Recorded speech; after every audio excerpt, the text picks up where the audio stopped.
Camera off, we would be very excited to see some faces. If some of you are comfortable and in a space where you can turn your cameras on, we will be recording this, so you will have this, um, to watch again if needed. So I'll get started. I'll introduce myself. I'm Vasundhara Singh. I am a clinician educator. I practice hospital medicine. I look after hospitalized patients on the wards, adult patients. And as an educator, I work across the spectrum of GME and UME. I serve as an associate program director for our residency. I also work in the Office of Curricular Affairs to support our third and fourth year medical students in obtaining electives and making their career choices. Let me go around the room and I'm going to let our panelists actually introduce themselves and give me a fun fact. Um, and I'll tell you how obscure I want your fun facts to be. My fun fact is that 15 years ago in residency, I accidentally adopted a pit bull, not knowing what a pit bull is. And then when we came to New York City, we realized that not every building allows pit bulls. So that's my fun fact. And I'll go to Dr. Cochin. Oh, hi, everyone. I'm Danielle Cochin. I work up in Syracuse at SUNY Upstate. I do both a mix of hospital medicine, but I also do primary care and work with the residents. I also work as the internal medicine clerkship director as well. So a little bit on the education side as well. I find fun facts are always the hardest facts to think about, but I'd say my fun fact is I am a January 1st birthday and was the first baby born of the year in the hospital in Toronto. So that's my fun fact. A wonderful fun fact. I'm never going to forget your birthday, Danielle.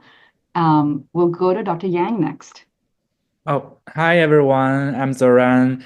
I'm a hospitalist at Mount Sinai West. So it's my second year of independent practice. I'm very happy to share my, experience with you guys. I don't know how much I could share with you, but yeah, I mean, I guess really fits this topic. It's like also a newbie here. A fun fact is that like 12 years ago, when I was in my freshman year, I also worked as a tour guide in China. So I kind of organized many trips with like more than 40 or 50 people, like, took them to a lot of scenic spots. And yeah, and also ran into a lot of troubles. Oh my God, I love that, Zoran. You might be hosting one of these in the future for us. We'll go next to Dr. Gold. Yep. Hi, guys. So my name is Christopher Gold. I graduated with Dr. Yang same year. I'm primary care physician at one of the ambulatory sites at Mount Sinai on the Upper West Side in Manhattan. And fun fact, so before residency, I was a bartender when I was trying to get into med school. And to this day, I still get, I think it's on my LinkedIn somewhere. So I always get patients printed out. They come in, they always ask about that, and they either love it or they're just totally obscure by it. But yeah, that's my fun fact. I think we knew that, Chris, when you were training with us. Yeah, I think I always talk about it. I don't know why. Yeah, we definitely thought you were the cool guy because of that history. And then let me go next to Dr. Shen. Hello, so I'm one of the academic hospitalists here at Rochester, New York. I am sort of mid-career, about 10 years in, and I have a kind of a winding road, and then I have a mix of administrative work, very teeny tiny research, and then also a educator, mostly on the resident side, on the perioperative medicine. And a fun fact about me, well, I guess actually I should say I'm a Backstreet Boy fanatic. I follow them. I kind of like went crazy about them when I was still in Taiwan. So I follow them. Still a fan when I'm actually in the States. So I own a double copy of all their albums in both the Asia version and the US version. And I have to say, I ditched my 3 months old and I went to Vegas to see their show with my husband. I just left my 3 months old with my in-law, and then and I catch a show. That's the degree of fanatic I'm at. Okay, that one's Yeah. going down in the history books because I was like, yeah, whatever, you're a fan, but you left your 3-month-old. That's something. We'll go next to Dr. Bronstein, who's the vice chair for early career physicians and a co-conspirator in organizing this series. Dr. Bronstein. Happy to co-conspire. Thank you. I'm Mark Bronstein. I am an oncologist. I practice at NYU Long Island, where I also serve as a fellowship program director. So I also am very interested in medical education, mentoring, coaching, and events like this. I have the perfect fun fact because I'm currently off this week. I'm in Puerto Rico, so which is not good because I'm supposed to be talking about setting boundaries, but do as I say, not as I do. But no, it's good to take time with family and time, and I'm out time to be here. So happy to be here. Thank you. Thank you for joining us from Puerto Rico and making all of us jealous. Although the weather in the city is beautiful today, the flowers are blooming, the magnolias are loaded. So I'm a little less jealous, Mark. And last and not least, the mastermind for early careers, Dr. Gambhir, who's the chair and a new governor for New York ACP. Oh, thank you, Vasundhara. So first, before I tell I would like to see people's faces if they can, because this is early career. We are the same group, so like to meet new people. I know the names are on, but if you can, please, turn on your camera. I really appreciate it because the Zoom is good, but seeing faces is connecting to faces is excellent. Just a request. So I'm a hospitalist. I have a medical education role. I'm associate program director at SUNY Upstate. I am associate chief quality officer for the Upstate. So what the fun fact about me is, I will say there can be many, but I can make fun of myself. But I'm now just looking at back. 2016, I was a new member of early career, and how this transition has happened. And Sundar saying I'm the governor, and I still have to digest that. So I feel I still am humbled, but I think the journey through NYCP is kind of interesting. It's not fun, but very interesting, very, very supportive. But the fun fact I will say, my wife and I are both Cancerians. Our birthdays are 2 days apart. So the birthday party is always my wife's birthday party. And I just, the second part said, okay. So that's the fun fact I will say. I've never been jealous, but I'll say always say, so we'll celebrate your birthday together. You're a wise man, Dr. Gambhir.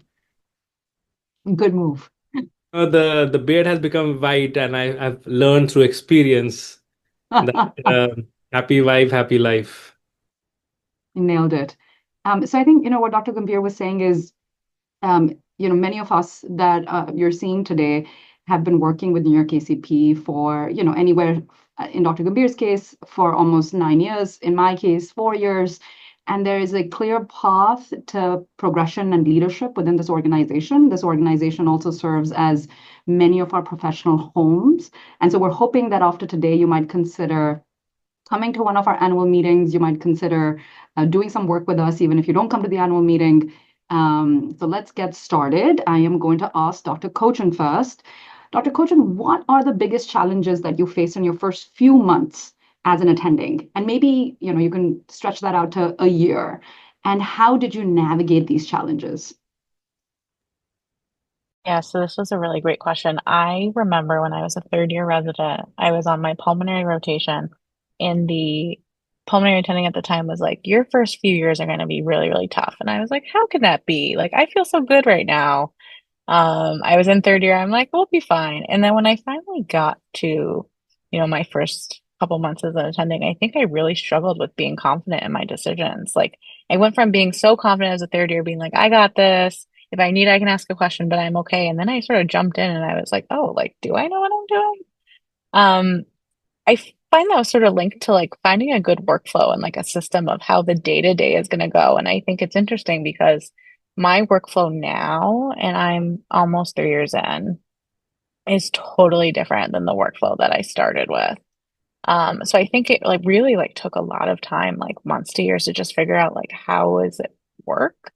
Um, I really went through like formal and informal mentoring and really like peer support to get through of like, hey, can I ask you a question? We have a for our residency, we have like clinic groups that do 1 week at a time together. And I have a clinic group chat that's still going to this day, like 3 years after I graduated, of like, hey guys, I have this patient, like, what do you think? So I think like informal like that, and just like talking to people who I was on with, like in the hospital or in the clinic setting, being like, hey, I haven't experienced this. What do you think?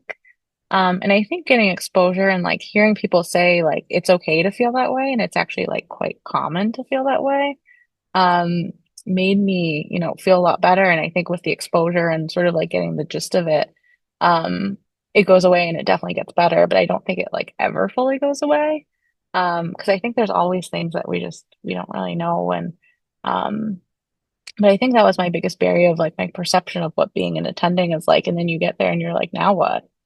Um, so I think that was like the biggest barrier, and relying on colleagues and people and friends and residents that I graduated with just to reach on and reach out to was really, really helpful.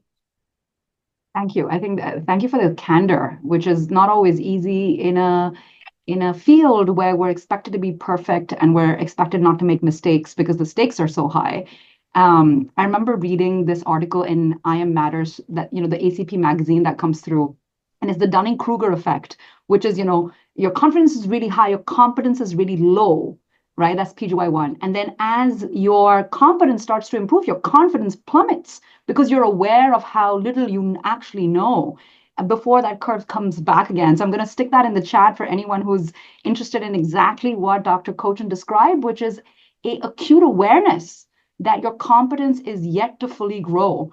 And so, in your case, Dr. Cochin, you were in an environment where you felt very empowered to do that sort of lateral learning through your peers and your colleagues. I'm going to go to Dr. Gold, who transitioned from primarily, residency, which is very inpatient heavy, to primary care.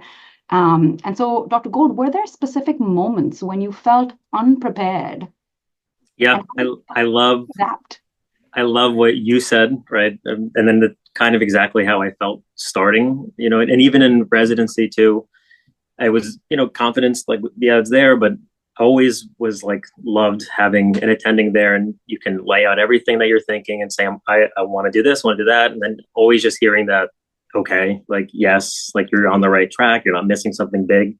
And then you go to attending life where it's just on you, right?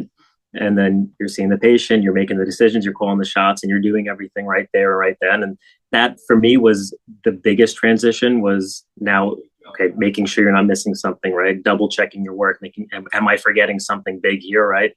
So, I mean, that's happened, and going from inpatient to, primarily primary care outpatient, there's things you don't deal with inpatient that all of a sudden you're dealing with on a daily basis, and they might not be that hard or complex, but I mean, hypothyroidism adjustments, like we don't do that often in the hospital, right? Testosterone replacement, vaccine, guidance on certain things that, are just obscure questions.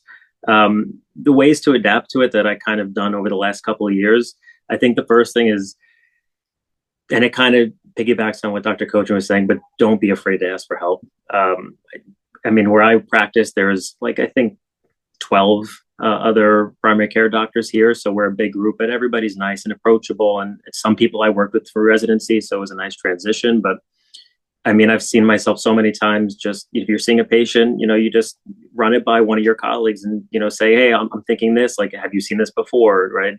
Is this the way to be looking at this? Am I missing something? Am I going too aggressive, right? Am I seeing something I never saw before? Now I'm freaking out.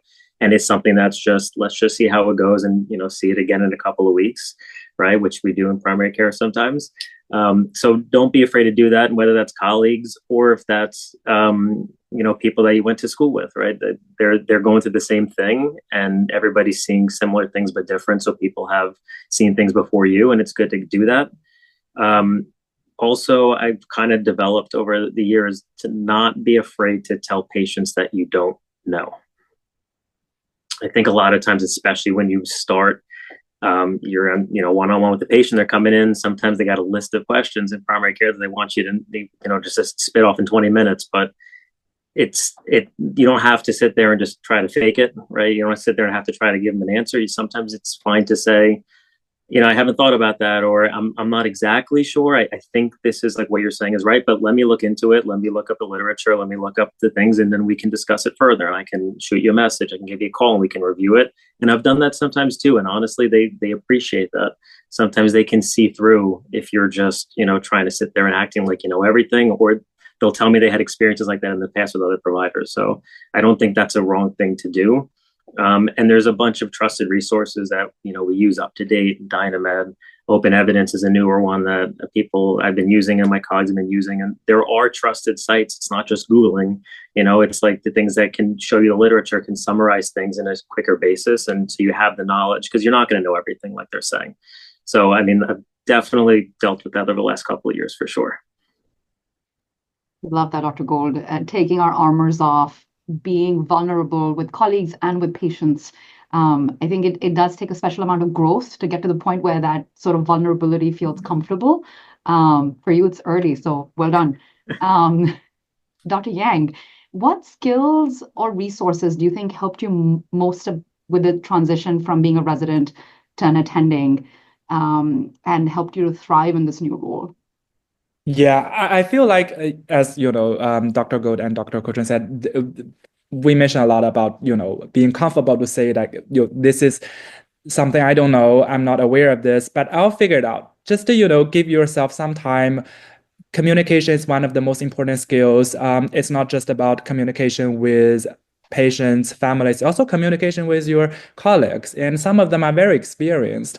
I still remember that the first week when I started, I was requested to participate in a court hearing for some patient without capacity. It's just, something we always deal with, but it's also the first time that, as attendee, I participate, and as someone, I grew up from another culture.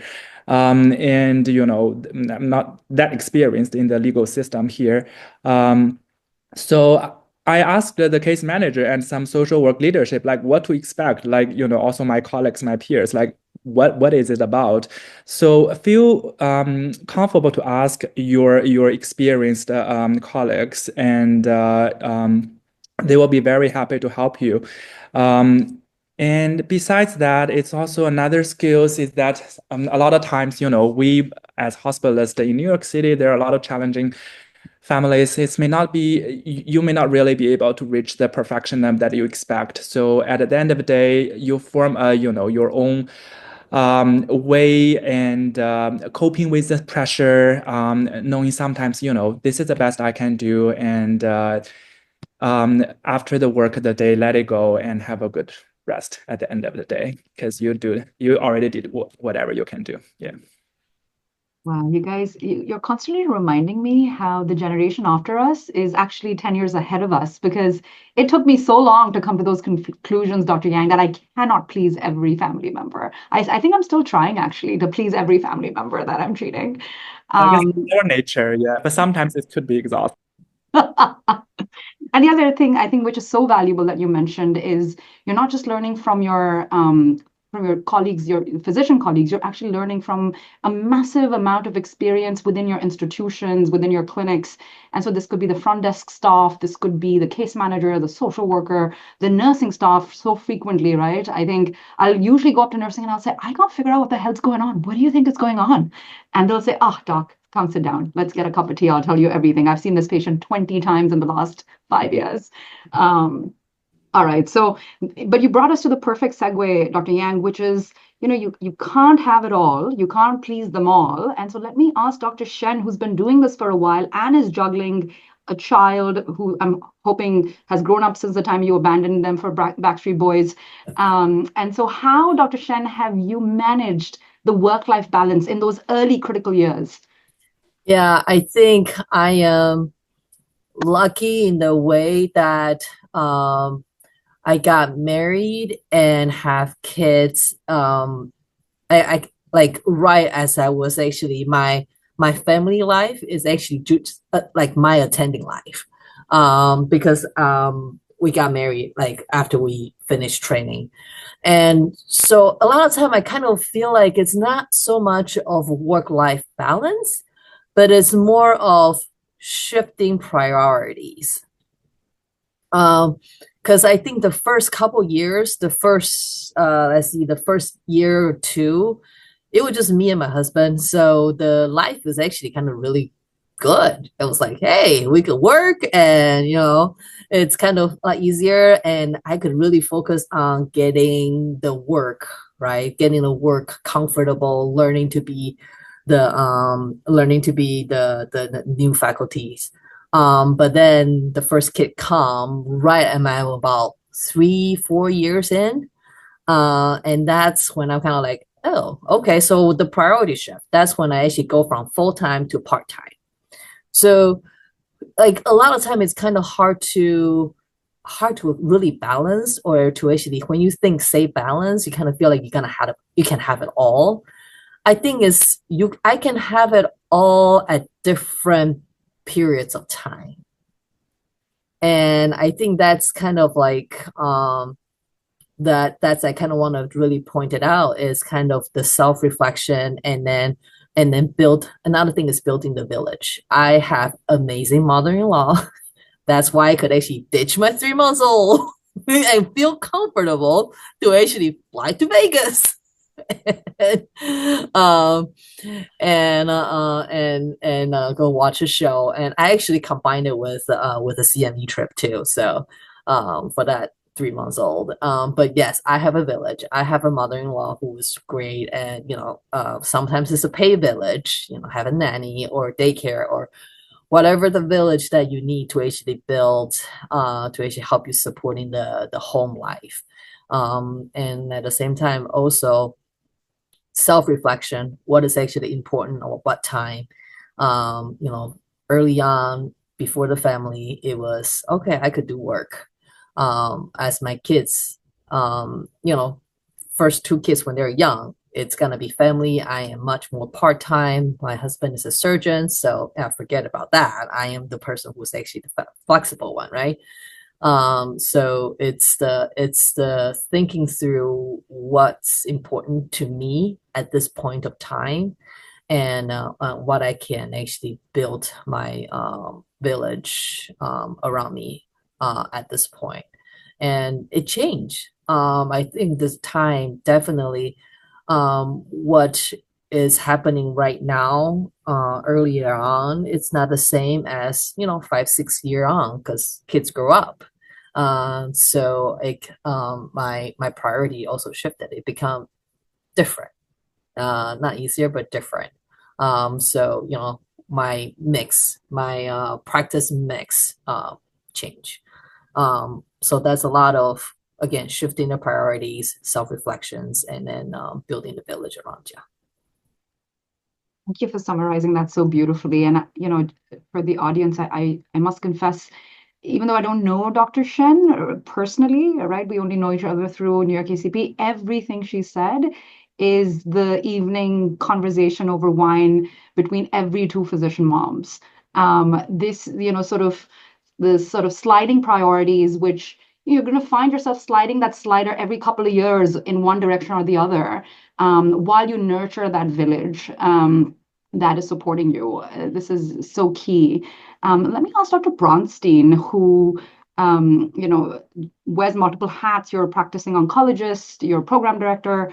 How do you set some boundaries? Like, how did you make it to Puerto Rico?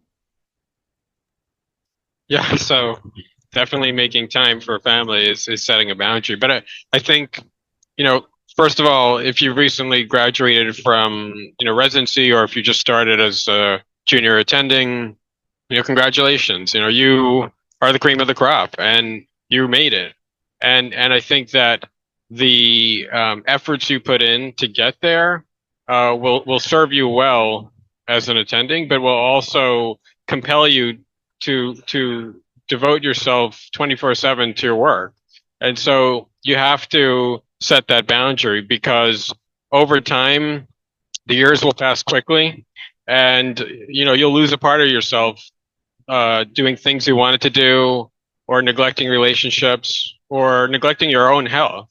And so setting the boundaries is not just about, work-life balance and being well-rounded, but really about your own survival and well-being, because what we do is so important, but you have to be healthy yourself.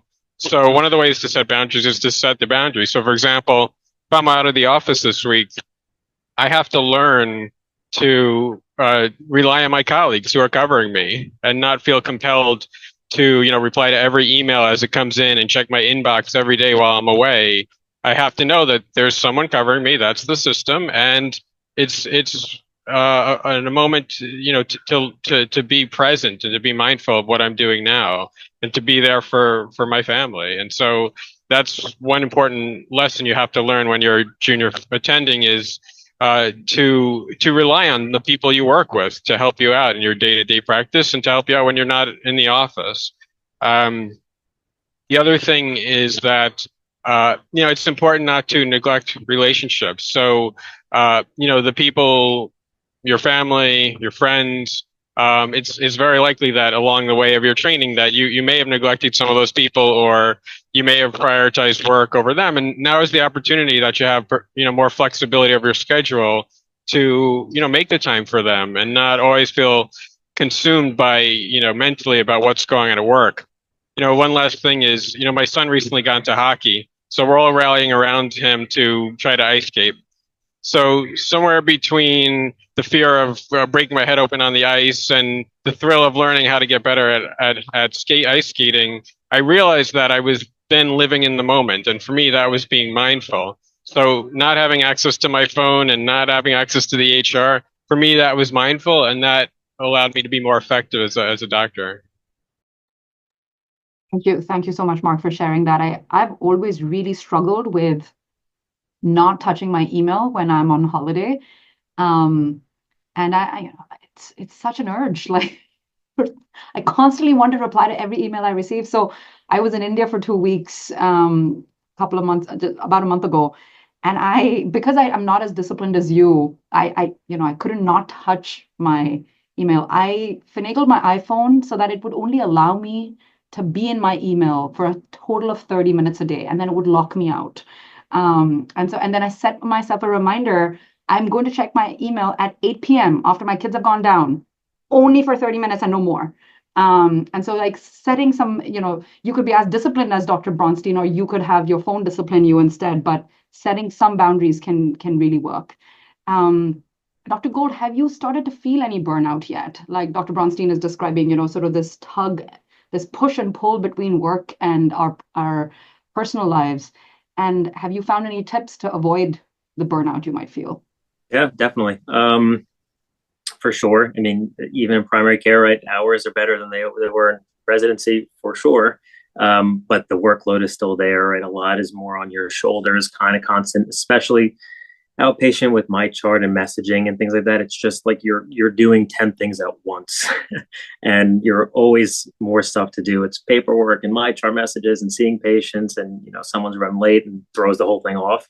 And after a week or 2 weeks or something like that, you can get burnout. And I've definitely experienced that, especially in the beginning when it's a learning curve, for sure, right? I'm spending more time on patient review, spending more time on notes, I'm looking things up, right? So everything takes that much longer to get through a patient encounter, where later on you've seen things, or you've done it before and it's more reflexive. In the beginning, it's not, right? You're kind of double checking your work too. So a lot more goes into it. And it's hard, like was mentioned before, right? Trying not to bring your work home with you is easier said than done, right? So many times, I'm home and I'm finishing notes, or I'm thinking about, if it's the weekend, the patients I saw yesterday, I'm just curious what the blood work looks like, right? And my chart and Epic, right? Haiku, it's on your phone. It's like going on Instagram. You just open up Haiku and you look at the labs, right? You just see what it is, you see when they messaged you. And I do it all the time. And then I catch myself and I'm like, don't, right? It's the weekend. There are people on call. If there's any emergency, it's going to be taken care of, right? It's not like it's on me. I'm not on call. So it's hard to do, right? Separating work from outside, because it adds to burnout, right? If you're perpetually thinking about medicine, you're perpetually thinking about your job, no matter what your job is, you're going to go crazy, right? So separating it and trying to do things outside of medicine is just obviously going to help with the burnout, right? So when you're doing your hobbies, do something that's not related to medicine, right? Go do something that you enjoy. Go hang out with friends that aren't in medicine, because if you hang out with them, you might just start continue talking about everybody's things that happened the week before, right? Which to a different point can also be cathartic. It can be good too to have that camaraderie, and you're not alone, right? Everybody else is going through the same things, and you kind of can sit there and vent, but then not kind of bucketing yourself into everything's all about medicine. So keeping in touch with co-residents, keeping in touch with people you went to med school with, right? Colleagues, right? It can help kind of vent so it doesn't build up, right? It kind of offloads it, and we do it all the time. I see my colleagues in the hallways or in the doc room here, right? And we just kind of, I had this patient, I had this happen, right? And it helps to kind of like bring it down a notch so it doesn't build up to a point where you just need to, like get out of the office. But I think the biggest thing too from residency to now is realizing like you do have those vacation days. You do have those PTO days, you have those personal days and those sick days. And if you need them, do them. When you're in residency, I feel like there's more of like, you have to be there. You're on so many days in a week, right? You have very few things. Your scheduled time is off is here. And then you go to attending life where you have vacation days you can take off, and you can take a trip or do something with your family or do something, personally. And I think in the beginning I wasn't. And then now I've realized like if you are building up to that point where you just need a release, like you have those days, take off a Friday, right? Make it a little bit longer of a weekend, do something that you enjoy doing just to kind of get away from that. And I think that's really helped me, right? So then times where I do know like, okay, I'm starting to get a little bit of burnout, let me take an extra day. And then it kind of resets, right? And it kind of helps and make it more manageable. I love that. I think, those 3-day weekends are gold. It's so important to, I realize what I just did. It's so important to, get away, whether it is, getting away from the city, getting away from our professional lives, but it's really important to actually disconnect. Let's change the flavors slightly and maybe go from not just like finding your feet and building those boundaries. I think Dr. Bronstein said it beautifully, which is just draw the boundary, right? Like, what is that of drawing a boundary? Draw it. But let's move next to professional growth. And let me ask Dr. Yang, how did you find your mentors, especially, as you transitioned into attending Hood? And have you started building any kind of a professional network for yourself yet? Yeah, it is important to find a mentor. It could also be very tricky after the graduation of residency because after that you really have to be motivated to find a mentor compared to in the residency, like you kind of are assigned one. I feel like people really need to know what they really want. So for example, like hospitalist, if you want to be more research heavy, academic oriented, or you want to do more administrative stuff, some QI project, or you want to focus more on medical education, or you want to do more procedures, or just to focus more on clinical stuff. And based on those dimensions, then people can reach out to the leadership or just know whoever in the program are good at this and reach out to them and find a mentor. And your taste or your passion could change with time going by for sure. And I think for network, I'm still at the beginning of my career, I have to be honest. And I do feel like saving small opportunities could be very helpful. There are some guy like Dr. Singh who has been my mentor in my residency, and this is a good example. Like I'm giving a small talk here. I have the chance to know all the panelists here. I have the chance to meet these new young faces, future attendings here. These are the small opportunities I seize, and I just take the chance of it. Just like that, there are a lot of committees in each city, and they organize some social event. You will see a lot of emails after you become attending. Go there, grab a drink, socialize, meet some friends, and this is a very easy and pleasant way to extend your social network. Honestly, yeah. I love that. I love that, Dr. Yang. You realize you don't need more than one mentor, like you mentioned, right? You might need a QI mentor. You might need a leadership mentor, you might need a med ed mentor. And so you need really a buffet of mentors. You should have a little board for yourself. You might have an old mentor that's no longer a mentor, but a sponsor. And so roles change and relationships change. And maybe after today, you're going to work with Dr. Shen on a perioperative curriculum. Who knows? But that's the beauty of how life evolves. Dr. Bronstein, can you give us some advice, especially the people in this room who are looking actively for mentors? How do you maintain that relationship? Sometimes a connection might be made, but how do you sustain that connection? So connection, like professional connection? Like a mentor-mentee relationship. About? A mentor, right. So, mentorship is probably the most important thing in terms of career development. You need somebody who has a longer CV than yours or more certain skills that you need to acquire who's going to really care about you and building your CV. So, I can tell you from the mentor standpoint, a lot of places where there's sort of mentee-mentor malpractice is where you kind of lose the connection. One person just doesn't keep in touch or is too busy. So it's really about first setting a set of expectations about when you're going to meet, what your goals are. What kind of relationship is this? Is this mentor, mentee? Is this a sponsor? Is it a coach? Like, what is the goal of this relationship? And then really keeping in touch about where things stand, what the progress is. Establishing each time you meet the next time you're going to meet at a certain interval, and setting certain milestones about this is what I'm going to accomplish before we meet next. I'm going to search PubMed about this research project and come back with what the data are to date. So it's just really about keeping in communication, and sometimes one person in the relationship has to first push the other to sustain it and really carve out that time, but it's just about keeping in touch and maintaining the goals of that relationship. You introduced a brand new terminology. I'm going to use this all the time: mentor-mentee malpractice. I love that. I think you highlighted two best practices, which is at the end of every meeting, you must summarize what the homework is. I'm going to get through this homework and I'm going to see you in 4 weeks, and you put another meeting on the calendar. It's really the only way that there is going to be that sustaining relationship and you're going to finish what you're working together on. And then maybe you're past a project and you're no longer in a formal mentor-mentee relationship. But I think what Dr. Bronstein also mentioned is continuing that relationship however you can, whether you run into people at national meetings, you get an award, you let your mentor know you've gotten an award, sort of staying in touch through email, text, whatever is your preferred medium. Dr. Cochin, when you've been through a few years now, you're not sort of brand new out of residency anymore. Did you rely on any specific programs, platforms, or perhaps organizations as you navigated these first few years?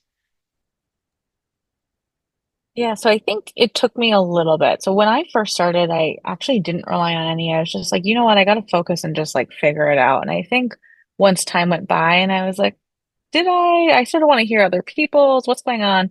I think it was like the end of my first year, I joined ACP Early Career Committee. And I think that's really been awesome. And I think like Dr. Yang said, you like meet these people on Zoom. And then like I just went to National ACP and I saw a couple of people I met. I was like, oh, hey, like we met on Zoom. We did this project together. And we're like, oh yeah. And like I can tell you guys, I was at one of the lectures and I heard someone say like, oh, I'm the clerkship director at University of Rochester. And I go, oh, Rochester, I'm the sister city in Syracuse. And that's sort of like how you can meet people. So I think like really ACP has helped me a lot. Just by like meeting people and networking and doing all these activities, I think it helped me in a lot of ways. Like one, just like figuring out what's going on, opening my network and meeting a lot more people. And just like figuring out what they do and like really creating like these colleagues outside of my home institution was really, really helpful. I got asked this question by one of our medical students saying like, apps do you have on your phone? What medical apps do you have on your phone? And I think it's actually a really great question. just to sort of like hear what people have. Um, so I was like, I'm sort of linking it programs wise, but I'm like, some people like want to know like what's helpful and what we use. Um, I'm sort of curious to know like what other people use too, but I can tell you guys like programs specifically, just like sort of like tweaking their question a little bit. I have Am I on up to date Microsoft Teams, and that's what we use, which I find like it's just easy because it comes to your phone, which sort of brings up boundaries a little bit, unfortunately. And MD Calc. So I think I just like sort of tried to see what other people were doing and took it from there. I think what you said, Dr. Cochin, really resonated with me.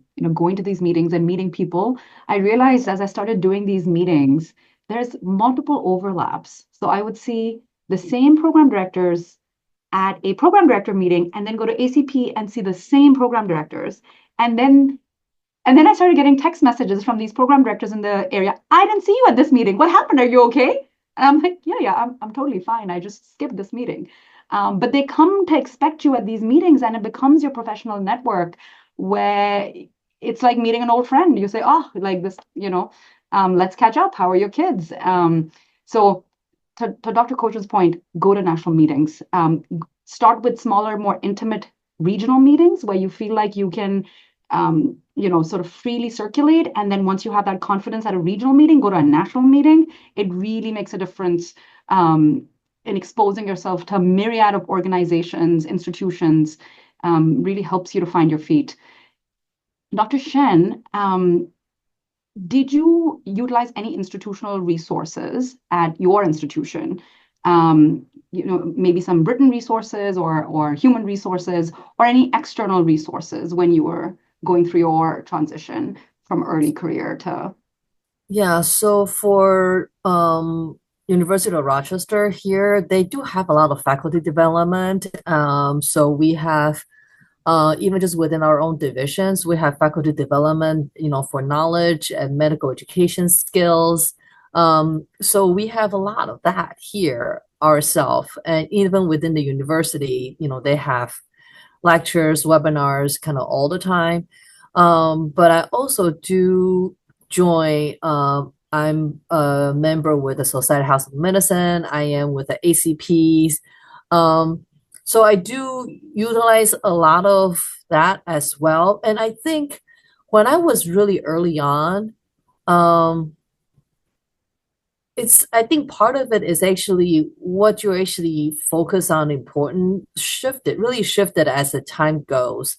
Like at first, I was not so much about looking for any kind of particular, career niche as a mentor. I was more of like a peer mentoring kind of buddy, just kind of figure out how do I even just survive day to day at very first. And then after about 2, 3 years in, that's when I actually start thinking about, all right, now I'm comfortable and then where do I actually go next? And it really, the smaller meetings or like smaller group like this really help kind of make a more meaningful connections versus when you actually go to like the big national meetings. When you go to the big national meeting, it's really overwhelming a lot of people. So I do use test couple different external those membership to actually kind of find your professional home. There's a whole bunch. There's SGIM, AIM, so there's a lot of different ones for internal medicine. And yeah, I do utilize all of that to actually test the water out. And you kind of eventually find someplace that click and feel comfortable. And it does take a little bit trial and error. Thank you for sharing that, Dr. Shen. So lots of great internal faculty development at University of Rochester. And I must admit, at Sinai, we have similar resources. I think, like everything in life, some people leverage those resources more, some don't as much. And then multiple organizations, like you said, we have SIGM, there is the Alliance of Academic Internal Medicine, AIM, there's ACP, there's New York ACP, there's SHM. I think, we're probably missing a couple. I was just manning our chat very briefly, and thank you, Dr. Espanol, for putting in Waco Guide. I had never heard of Waco Guide. I just looked it up. It looks very cool. Does it need a membership? It's free? There's no membership needed. Oh, cool. All right. It's fantastic for managing anything with the mental health. Very cool. I'm putting it in our chat. So we are going to wind down and open for questions. So if you want to come off camera, I am going to ask Dr. Gumpir to round us out. And again, elaborate any resources that our audience today can start referring to as they get ready for their transition. So thanks, Vasundhara. And first, I would also want to shout out to her, Vasundhara, because this is all her and Mark's planning, getting everybody together, questions and all panelists, and also shout out to Karen, because without her, I think our committee is non-existent. So she's the backbone. And I learned from a lot of panelists said a lot of great things. So I wish when I was early career, somebody could have told me where to start with. And I'll tell you, before I shared resources, I was very hesitant when I was a first year attending. Should I ask? Should I not ask? Is it my place? Should I be? But, I fortunately met Karen and she was my mentor. I'm telling you, I'm being honest. I'm not trying to. She guided me where to go, what to ask, how should I get engaged in NYCP. So you want to sort of, hey, you want to judge posters? Can I do it? Yeah, obviously you do it. So I started judging posters. Are you coming to NYCP annual meeting? Yeah, I'm coming. Do you want to be an on-site judge? Can I do it? Yeah, you can do it. So those things started building up, and suddenly she called me one day, and I think Ankita was the chair of, do you want to be the co-chair for early career? I said, it's okay. So that's how there are a lot of platforms, and we always be hesitant. And then after some time now, I start asking, okay, I can do this, I can do that. So never hesitate. It's a journey. I'll say, try to understand is you're not going to get everything together. As Jenny was saying, priority. Sometimes your clinical niche is important to become non-clinical niche, family. So there are a lot of things to understand what priorities. So where can we access? So let's start institutional. Okay, right? So every institution will have a faculty development, a promotion committee. Start from there. Start from a division chief if you can't access anything else. Always, hospitals have multiple committees and they are looking for physicians to be a part of it. I'm honestly telling you, they are looking for physicians to be part of it, to hear their voice. And if you email one of the committee members who, hey, I want to be a part of it, they will be more than happy to be a part, because they are looking to get your input. Outside, I think NYCP is a great resource. I shared examples, and you don't have to spend hours. Sometimes it's 1 hour a month, which going on meetings, becoming a member of early career. I think Jenny and Vasundhara mentioned SHM. I'm a member of SHM. The opportunity is ample. The only thing is what you want to do, what is and sometimes you don't know when you started. You don't know, you have to try multiple things and then find your niche. But my only suggestion to all early careers, I'm saying I'm not early career because seems like after 16 years of graduating, you're not an early career. I found out recently, kind of mid-career. So always think about when you're starting new, I'm not sure how many are in the first year, second year, third year. But think about after 5 years, the repetition of clinical will continue. And sometimes you get very bored or stagnation. So you need to start thinking of what I like, focus, quality, CDI, well-being, that whatever you are. So start going to this committee, then you will find out that maybe this works for me, and then you will grow in that. Maybe you don't think, but I always my colleagues or who people are joining always think, what do you want to do after 5 years? So you have to plan what after 5 years, after 10 years, what are the things you want to achieve. And I'm telling you, this is a journey. Don't think you want to achieve everything in first year, second year, third year. But coming to these meetings and talking to people, you will find that we were in the same boat if you were just starting. I'm telling you. I was hesitant to even switch on the camera, but now I tell people to switch on the camera. There's a difference, correct? So that's all I have to share. I can go on, but I think it's important to hear from our early career team if they have any questions to any one of us. I think we have 6 minutes to take any questions that may have come up in your minds as we were chit-chatting.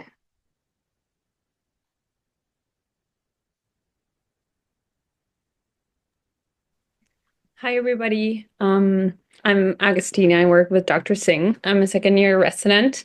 Thank you so much for the talk. I did unfortunately miss a part of it, so I hope my question is not going to be redundant.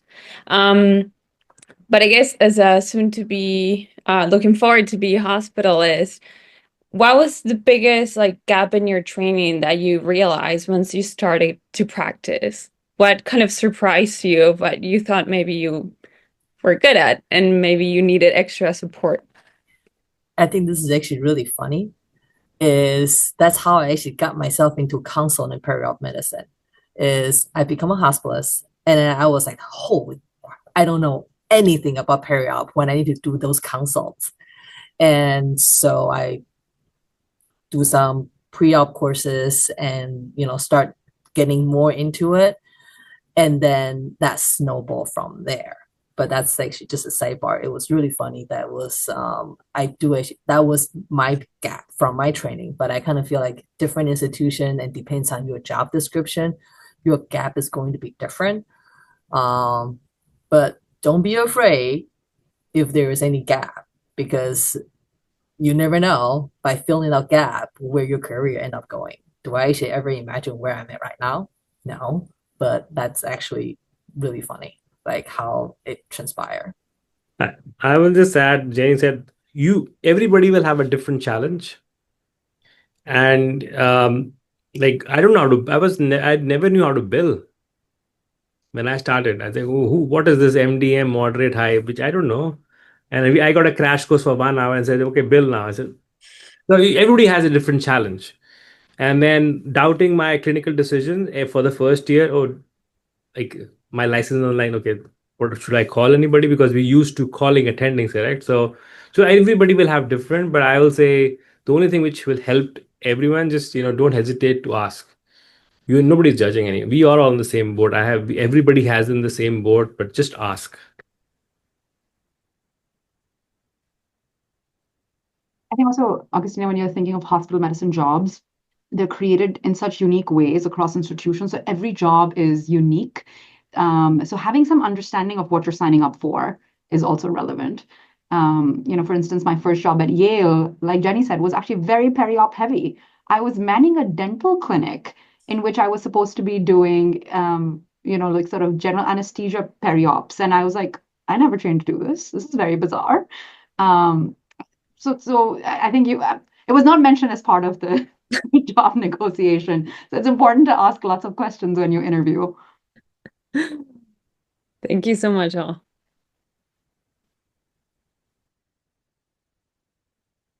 Aphrodite, I saw you unmute yourself briefly. Did you have a question? Okay. And you don't have to have questions. If anyone has any advice, I know Dr. Espanol has put it in the chat, but if anyone who was listening had thoughts, please feel free to unmute and share.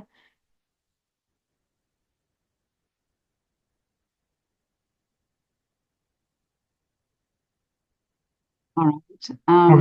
I would just say don't assume. Like I kind of put in the chat where things are going to come from. To a degree, kind of building your own path is very difficult, especially within a hierarchy. Like if you're in academia, more specifically, and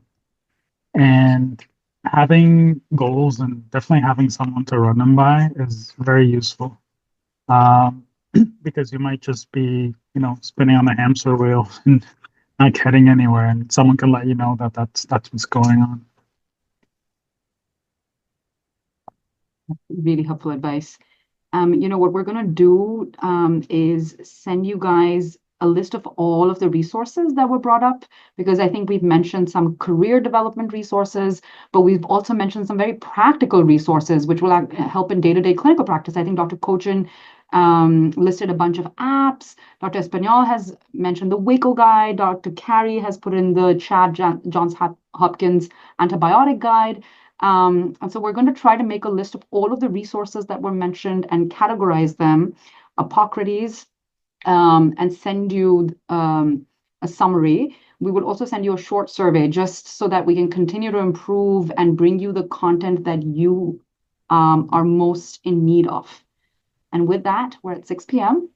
and we will round out. Our next meeting is June 12th, and we're going to talk about financial road mapping. Have a great night, everyone. Thank you, Dr. Singh and everybody. It was a wonderful webinar. And like she said, we will be following up with the survey and resources next week. So everybody have a great night. Thank you. Thank you. Thank you.